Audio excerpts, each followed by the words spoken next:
Hello students, this is Geeta Shoran और आज हम अपनी एनसीईआरटी की वीडियोस को आगे लेकर चलेंगे क्योंकि 4 वीडियोस हमने पहले ही अपलोड कर दिए हैं। ये वीडियो नंबर 5 है और इसमें हमारी जो स्टोरी रहने वाली है वो है एक्सपर्ट डिटेक्टिव। इससे पहले वाली स्टोरीज हम कर चुके हैं। आज हमारी स्टोरी रहेगी expert detectives.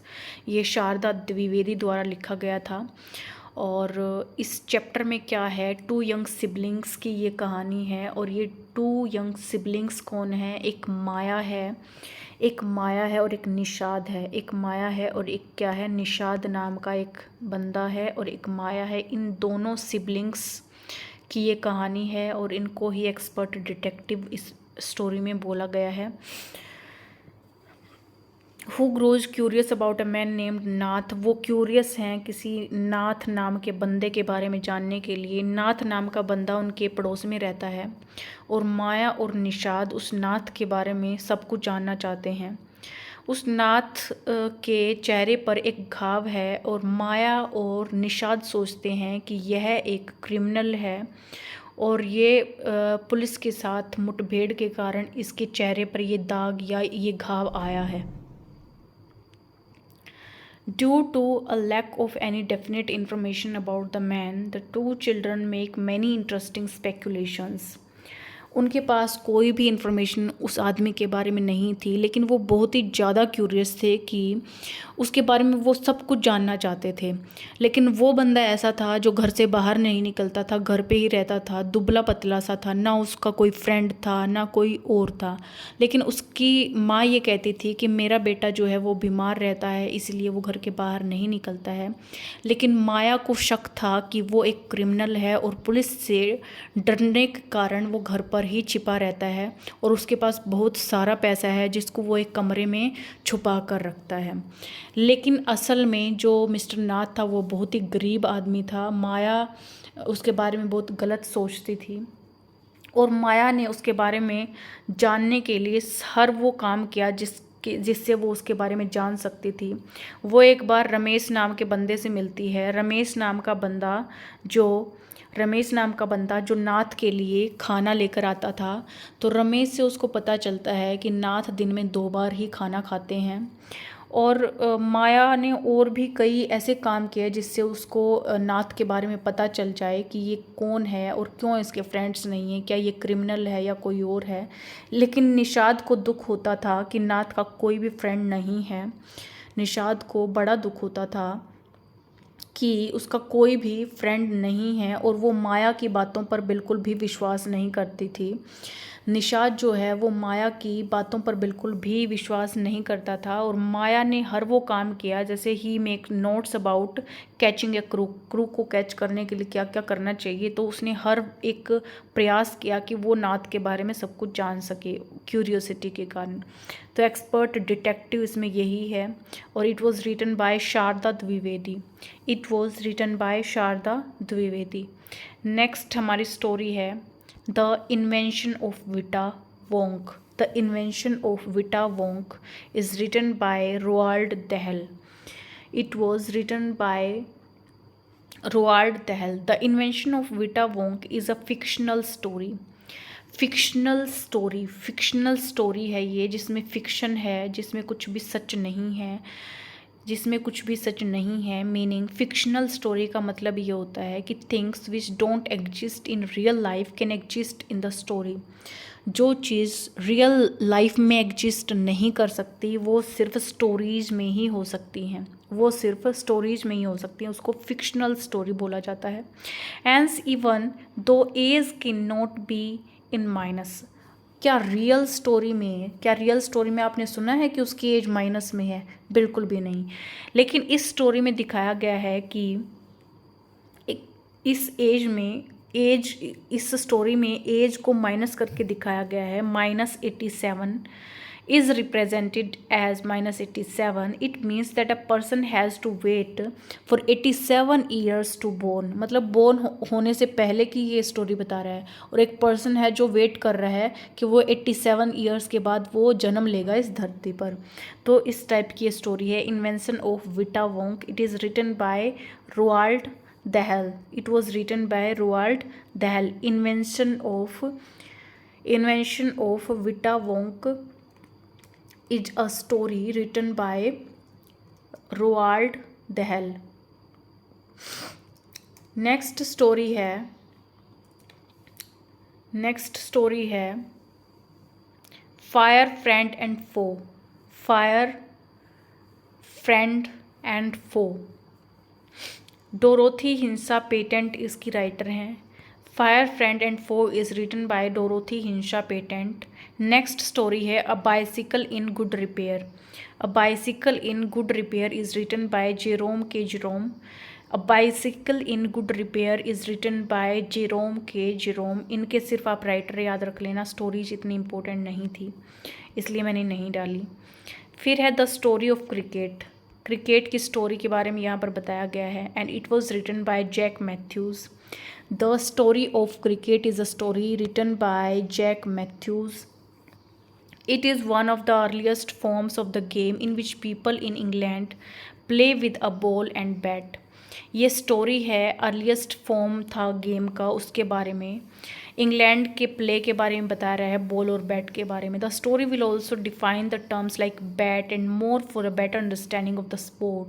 It will also take us through how the game was evolve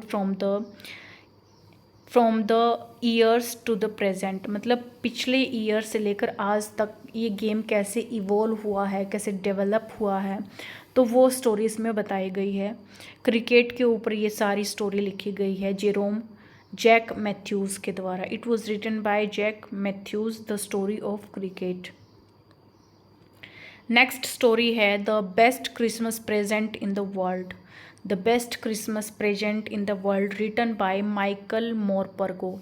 it was written by Michael Morpurgo and the story जो है वो हमें क्या बताती है, कोनी थॉट दैट, कोनी इसमें एक करेक्टर है और जिम दूसरा करेक्टर है. कोनी सोचती है कि gym had come back home from war. युद्ध के बाद जिम घर वापस आएगा, कोनी ऐसा सोचती है. She mistook the author for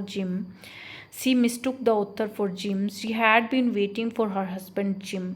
वो अपने हस्बैंड जिम के लिए वेट कर रही है. So the coming home of gym was the best Christmas present in the world of her. अगर उसका हस्बैंड घर वापस आ जाए क्रिसमस के टाइम पे तो उससे अच्छा गिफ्ट उसके लिए और कुछ भी नहीं हो सकता. तो इसमें मेन कैरेक्टर क्या है, जिम है एंड कोनी है. और इसमें क्रिसमस गिफ्ट क्या है, वो मांग रही है कि my husband should be there in my home after war and it will be the best gift for me in this world. So the best Christmas present in the world written by Michael Morpurgo. Tsunami. The tsunami swept his wife, 2 children, father-in-law and brother-in-law. The second story is about a policeman. ये एक tsunami की story है जिसमें एक family के सभी बंदे मर जाते हैं. और सेकंड स्टोरी इसमें है एक पुलिसमैन संजीव की. संजीव वॉज एबल टू, और संजीव जो है पुलिसमैन है और उसने अपने सारे जो रिलेटिव थे उनको उसने बचा लिया है. किसने, संजीव ने अपने सारे रिलेटिव को बचा लिया है. हिज वाइफ को बचा लिया, उसके बच्चों को बचा लिया. But after hearing the cries of guest house cook John's wife he jumped into the water in order to save हर.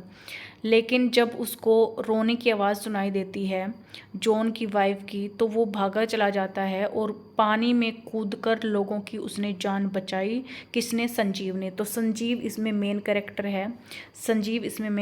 है, ये ध्यान रखना. एंड द सुनामी जो स्टोरी है ये लिखी गई है सोनाली देरानिया गाला के द्वारा. Tsunami is a story written bye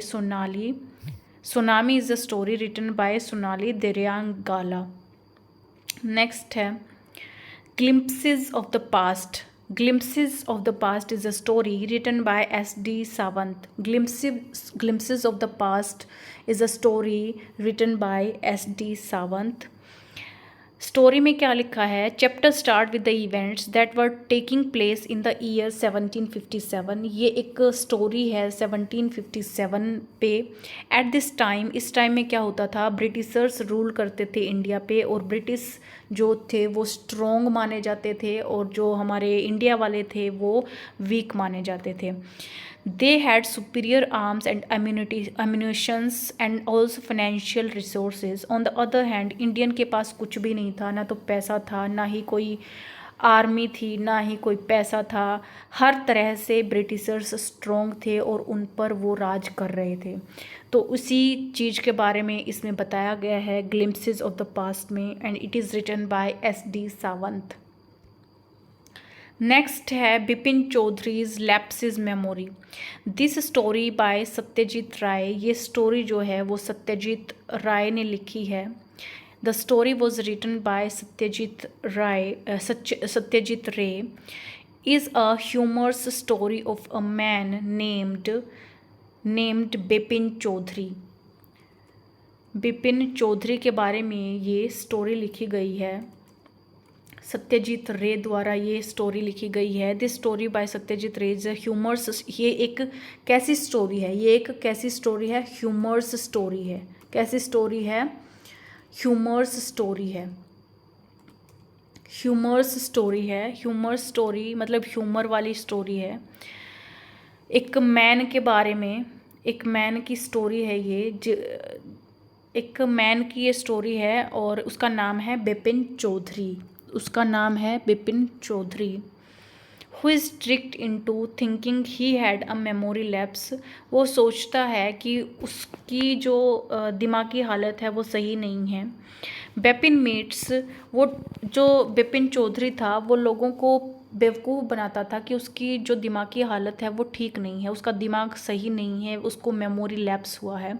Bipin meets a man, एक आदमी से बिपिन मिलता है, who tries to recall a particular event about which Bipin has to clue और मेमोरी।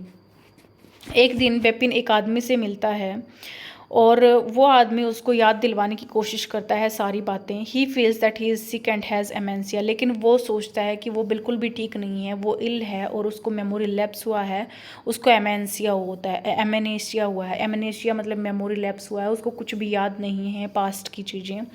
तो ऐसा कुछ स्टोरी में लिखा गया है, Bipin Chaudhuri's lapse memory. It was written by Satyajit Ray. Next है the summit within. The summit within written by H.P.S. Ahluwalia. H.P.S. Ahluwalia ने ये लिखी है the summit within. Next story है this is जोडीज़ phone. This is जोडीज़ phone. ये लिखी है मैरजोरी किनन rolling के द्वारा। मैरजोरी किनन रोलिंग ने स्टोरी लिखी है and it revolves around the emotion of जोडी। ये जोडी के इमोशंस के इर्द गिर्द घूमती है स्टोरी, उसके प्योर हार्ट के बारे में बताती है। When a snake bites Jody's father, एक दिन एक सांप जो है वो जोडी के फादर को काट लेता है। He kills a doe to save him, वो एक डो को मार देता है अपने फादर को बचाने के लिए। He uses the heart and liver for drawing out the poison, वो हार्ट का और लीवर का यूज करता है, उसके डो के लीवर और हार्ट का यूज करता है ताकि वो पॉइजन को कम कर सके। However, the loss of that dough and thoughts about the phone don't leave his mind. लेकिन जो वो थॉट था कि उसने डो को क्या कर दिया, मार दिया, वो थॉट वो अपने दिमाग से निकाल नहीं पा रहा था। और यही इस स्टोरी में बताया गया है कि जो जोड़ी था उसके फादर को सांप काट लेता है, सांप के जहर से उसको बचाने के लिए वो डो को मार देता है और उस डो की मृत्यु को वो अपने दिमाग से निकाल नहीं पा रहा है। And it is written by Marjorie Kinnan Rawlings. This is जोडीज़ fawn, एक स्टोरी है जो मैरजोरी किनन रोलिंग के द्वारा लिखी गई है, ये आप ध्यान रख लेना। फिर है a visit to Cambridge written by Firdaus Kanga. Firdaus Kanga इसका राइटर है और फिरदौस कांग अपने कैम्ब्रिज यूनिवर्सिटी में विजिट को इसमें बताता है और वहाँ पर जाकर ये स्टीफन हॉकिंग से मिलता है और उससे इंटरव्यू करता है। Hawking told him that he found it funny.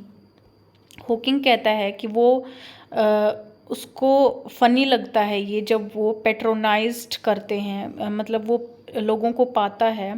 When people patronised him, जब लोग उसको पैट्रोनाइज करते हैं।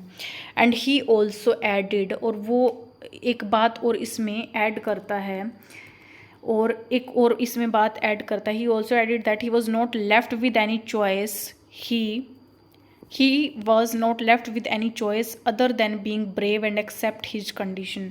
और उसके पास कोई भी ऐसी कंडीशन नहीं है जिसमें वो उसके अलावा ये मतलब उसके पास ब्रेव होने और ये एक्सेप्ट करने के सिवा कोई भी कंडीशन नहीं है कि वो जैसा है ठीक है, और लोगों से अलग है लेकिन दिमाग उसका सबसे अच्छा है।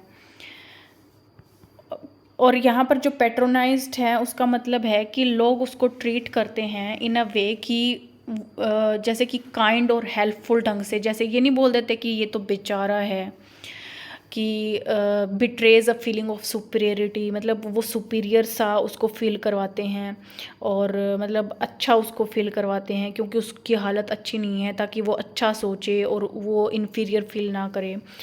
तो जो ये स्टीफन हॉकिंग है वो अपनी हालत को एक्सेप्ट कर लेता है, जैसी भी उसकी हालत है। वो चेयर पर बैठा हुआ है, वो चल नहीं सकता है। तो इस बारे में ये स्टोरी है। राइटर जब कैम्ब्रिज यूनिवर्सिटी जाता है और हॉकिंग से अपना इंटरव्यू करता है, तो उसके बारे में फिरदौस कांग ने इस स्टोरी में बताया है।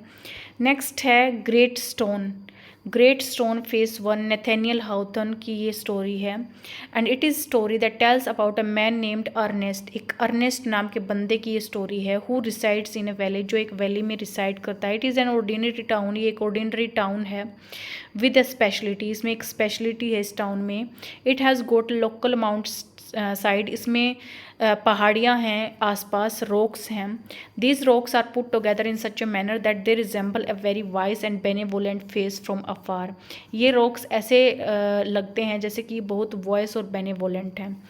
इसमें माउंटेन की स्टोरी इस टाइप की है कि जो बंदा है अर्नेस्ट, वो पहाड़ी उसमें रहता है जहाँ पर पहाड़ हैं, और वो पहाड़ जो हैं वो ऐसे रिजेंबल करते हैं जैसे कि वो वाइस हों और बेनेवोलेंट हों। तो नैथेनियल हाउथॉर्न ने ये 2 लिखी हैं, great stone face and great stone face 2। Next story है how the camel got his hump, कि कैमल को हम्प कैसे मिला। रुडयार्ड किपलिंग की ये स्टोरी है।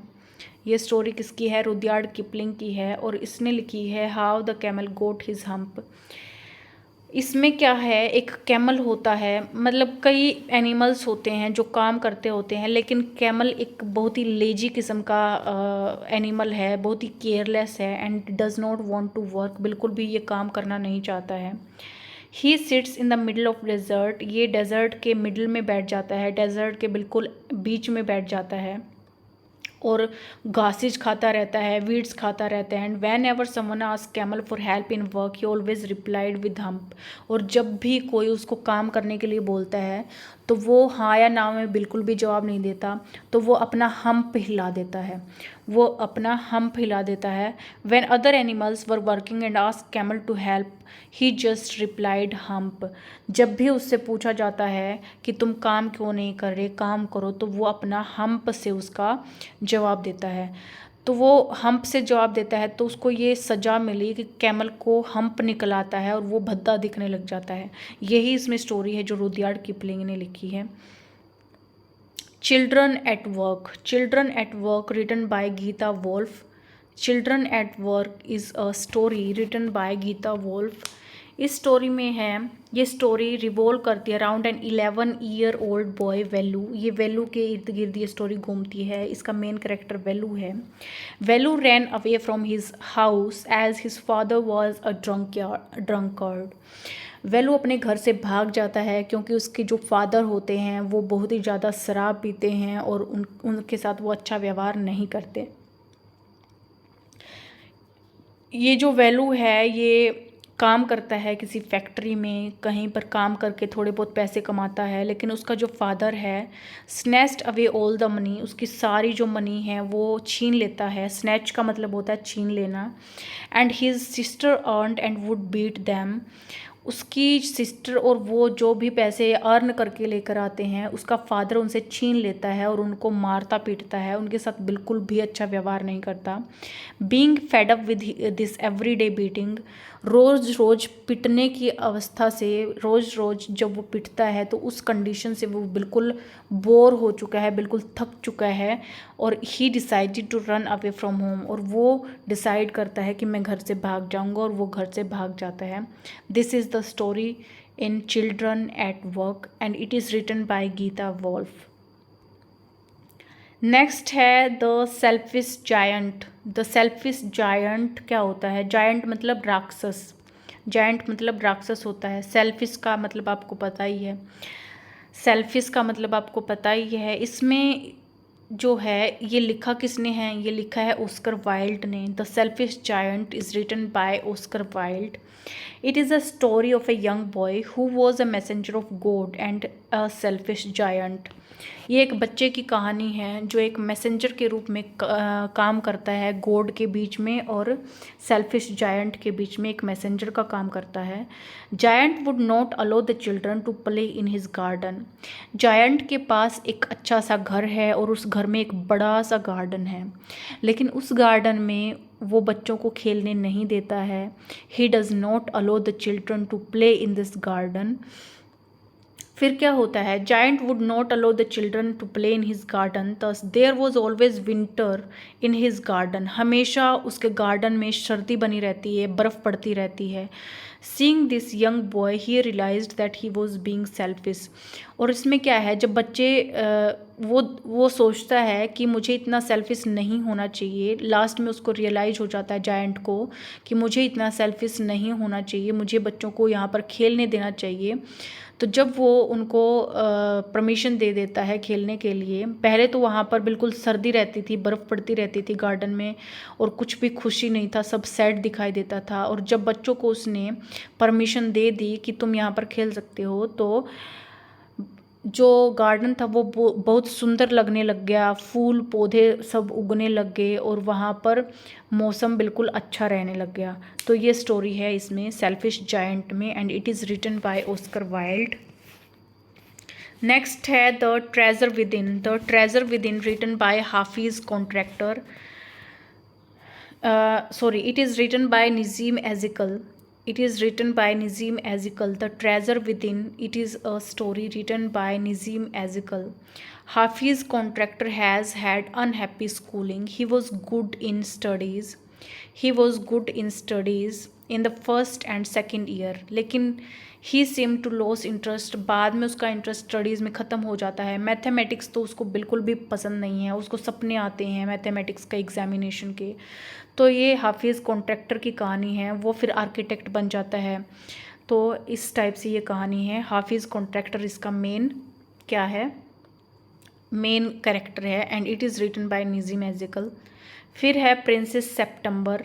Princess September written by William Somerset मॉगम and in this story the king and queen of Siam, king and queen of Siam, Siam किसी place का नाम है, हैव 9 डॉटर्स। किंग और क्वीन के पास 9 डॉटर्स हैं। Queen finds it confusing to remember all their names. उनके नाम को याद रखना बहुत उसको कन्फ्यूजिंग लग रहा था, तो उसने अपनी 9 जो डॉटर हैं उनका नाम क्या रख दिया, मंथ के नाम पर उनका नाम रख दिया। So he named the youngest of them September. सबसे यंग जो थी उसका नाम उसने रखा सेप्टेम्बर। और यही प्रिंसेस सेप्टेम्बर जो टाइटल है वो इसको क्लियर कर दे रहा है कि प्रिंसेस सेप्टेम्बर है क्या।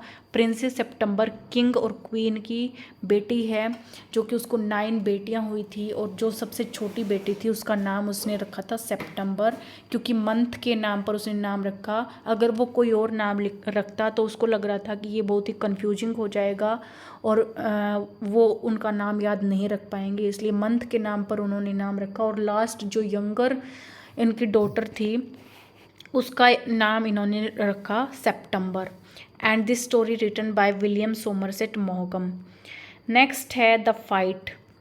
नेक्स्ट है the fight. The fight is a story written by Ruskin Bond. And the fight जो स्टोरी है अबाउट टू बॉयज़ के बारे में ये स्टोरी है। रणजी एंड सूरज, दो बच्चे हैं इसमें। Ranji is new to town Rajpur and one day he discovers a pool in the forest and plunges into it for a swim. Ranji नया है टाउन में, राजपुर टाउन में। एंड एक दिन उसको पता चलता है कि यहाँ फॉरेस्ट के बीच में एक पूल है, but there is a serious trouble between him and Suraj. Ranji और सूरज के बीच में फाइट हो जाती है। Who claims a right to the pool. A fight ensues and end in a stalemate. एक बंदा होता है रंजी, एक होता है सूरज। रंजी यहाँ पर नया है और रंजी को पता चलता है कि फॉरेस्ट के बीच में एक पूल है, वो वहाँ पर स्विम करने के लिए जाता है। तो उसको सूरज मिलता है और सूरज कहता है कि ये पूल मेरा है और I will not allow you to swim here.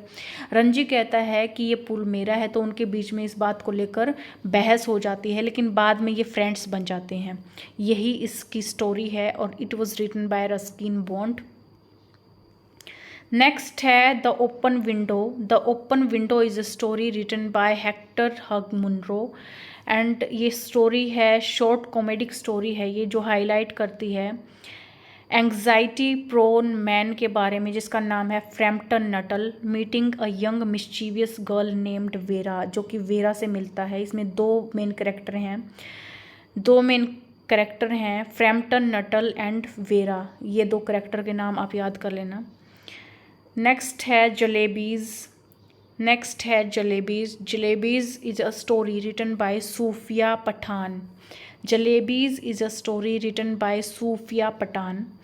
और ये लेसन जो जलेबी है is written by Ahmed Nadeem Qasmi in Urdu में किसने लिखा था इसको? अहमद नदीम क्वैसी ने लिखा था, लेकिन इंग्लिश में इसको ट्रांसलेट किया था सूफिया पठान ने।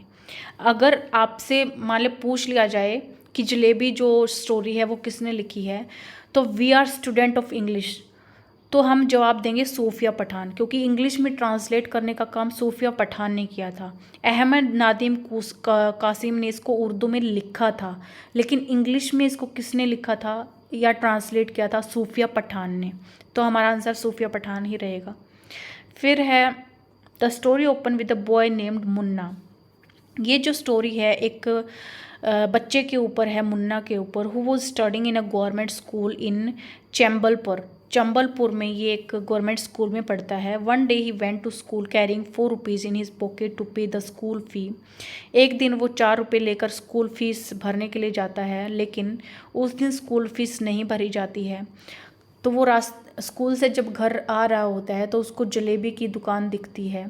जलेबी की दुकान दिखते ही वो अपने आप को रोक नहीं पाता है और वो अपने मन को समझाता है कि कोई बात नहीं, अगर फ़ीस नहीं भरी गई है, अब मैं इन पैसों की मैं जलेबी खा लूँ तो मुझे स्कॉलरशिप मिल जाएगी, फिर उससे मैं वो फ़ीस भर दूँगा, ऐसा कुछ वो सोचता है और जलेबी खा लेता है। तो इस टाइप से ये स्टोरी चलती है। फिर उसको स्कॉलरशिप भी नहीं मिलती, वो पैसे भी, वो उन पैसों की भी वो जलेबी खा लेता है। तो इस टाइप से ये स्टोरी चलती है और ये स्टोरी बेस्ड है मुन्ना के ऊपर एंड इट इज़ रिटन, जो जलेबी स्टोरी है वो लिखी गई थी सूफिया पठान के द्वारा। Jalebi is a story written by Sufiya Pathan. So आज हमने जो एनसीईआरटी की पोएम्स और नोवेल तो इसमें है नहीं, शॉर्ट स्टोरी हैं। देखिए हमारे सिलेबस में क्या है लिटरेचर से रिलेटेड, हमारे सिलेबस में है novel, short story and poems, ठीक है। अभी जो एनसीईआरटी 6 से 8 है उसमें पोएम और शॉर्ट स्टोरी हैं, लेकिन नोवेल नहीं है। तो यहाँ पर जो मैंने करवाई है आपको, ये पोएम और शॉर्ट स्टोरी मैंने करवा दी है। नोवेल इसमें होती ही नहीं है एनसीईआरटी की बुक्स में 6ठी से 8वीं तक। तो हमारी पोएम और ये शॉर्ट स्टोरी जितनी भी एनसीईआरटी पर बेस्ड थी वो मैंने सारी आपको करवा दी हैं, जितनी इम्पोर्टेंट इसमें थी। आप इनको ध्यान से पढ़ लेना, याद कर लेना। अगर कोई क्वेश्चन इसमें से आ जाए तो आप आसानी से कर पाओगे, क्योंकि आउटलाइन भी मैंने शॉर्ट स्टोरी की आपको करवा दी है। और पोएम में आपको ज़्यादा कुछ भी पढ़ने की ज़रूरत नहीं है। पोएम जो मैंने आपको करवाई हैं उसके सिर्फ आपको राइटर करने हैं, सिर्फ आपको पोएट के नेम याद होने चाहिए। जैसे कि ये पोएम है और ये पोएट के नाम मैंने लिखे हैं। ये पोएम और ये पोएट के नाम आपको अच्छे से याद होने चाहिए। बाई चांस कोई क्वेश्चन आ जाए तो आप आंसर कर पाएंगे इजीली। सो आज हमारी ये एनसीईआरटी वाली सीरीज जो है वो ख़त्म होती है। So thank you for today.